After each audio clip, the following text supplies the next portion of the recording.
సంక్రాంతి పండగకి జనం సొంతూళ్లకు వెళ్లడంతో భాగ్యనగరం బోసిపోయింది. నిత్య రద్దీగా ఉండే ప్రధాన రహదారులు నిర్మానుష్యంగా మారాయి.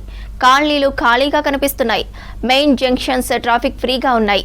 వాహనాలు పెద్దగా లేకపోవడంతో సిటీలో ఎయిర్ పొల్యూషన్ కాస్త తగ్గింది.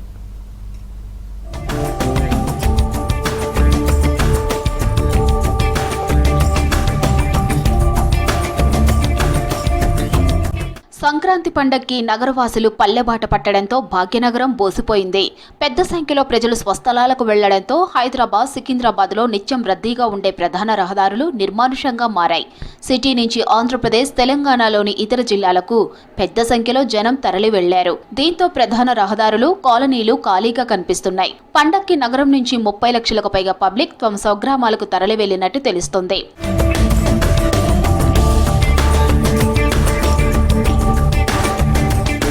నార్మల్ డేస్ లో ఫుల్ ట్రాఫిక్ ఉండే ప్రాంతంలో ఇప్పుడు వాహనాల రద్దీ తగ్గింది. మెయిన్ జంక్షన్స్ ట్రాఫిక్ ఫ్రీగా మారాయి. Miyapur, Serilingampally, Kukatpally, Quthbullapur, KPHB, LB Nagar, Manikonda, Panjagutta, Banjara Hills, Begumpet, Uppal ring road, Vanasthalipuram, Habsiguda, Tarnaka, Ameerpet ప్రాంతాల్లో రోడ్లన్నీ నిర్మానుష్యంగా కనిపిస్తున్నాయి. నిత్యం బిజీగా కనిపించే hitech city, Madhapur, Kondapur, IT corridor, IKEA వంటి ప్రాంతంలో రోడ్లన్నీ బోసిపోయాయి.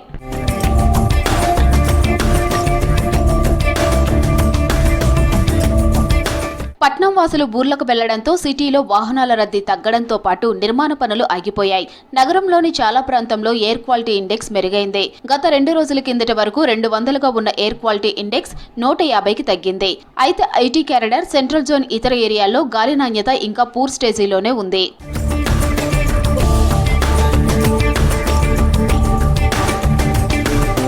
ఈసారి రెండో శనివారం, ఆదివారంతో పాటు పండుగ కోడి కలిసి రావడంతో చాలా మంది పండుగకు 2-3 రోజులకు ముందుగానే ఊరిబాట పట్టారు.